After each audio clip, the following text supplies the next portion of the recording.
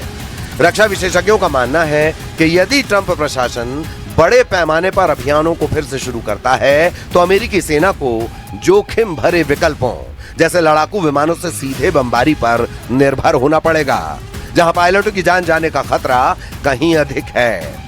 हालांकि white house और pentagon ये दावा जरूर कर रहे हैं कि उनकी उत्पादन क्षमता रिकॉर्ड स्तर पर है, लेकिन धरातल पर हकीकत ये है कि युद्ध के खिंचने से अमेरिका का ध्यान रूस और चीन जैसे बड़े प्रतिद्वंदियों से हटकर मिडिल ईस्ट की दलदल में फंस रहा है। लेकिन ट्रंप के नए दावे कुछ और ही हकीकत बयां कर रहे हैं। was asked to by Saudi Arabia, by UAE, and by Qatar, and by Iran. We were all set to go just about at this time right now, and it would have been a massive attack. We were all set to go, but when the allies ask to call it off, you got to sort of say, well, let's see. And the reason they asked is I think there's a deal. There's a deal on Hormuz, and then there will be a deal on the nuclear, or you might call it the denuclearization of Iran. I call it the denuclearization of Iran.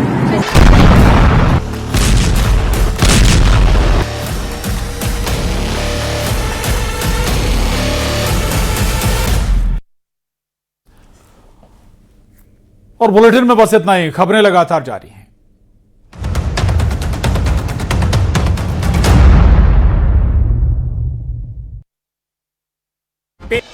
Ujjain में श्रद्धालु की car से 3 लाख की सामान चोरी का CCTV आया सामने। रायसेन के NH 45 पर गौवंश का भारी जमावड़ा जानलेवा साबित हो सकता है सफर। ग्वालियर में बेखौफ बदमाश ने बुजुर्ग को कट्टा दिखाकर धमकाया, गाली गलौज कर रहे युवकों को बुजुर्ग ने ठोका था। राजनांदगांव में 19 लाख के एल्यूमिनियम वायर चोरी, 2 आरोपियों को पुलिस ने गिरफ्तार किया। बलौदा बाजार में अवैध महुआ शराब पर बड़ी कार्रवाई, आरोपियों से 13 लीटर महुआ शराब जब्त की।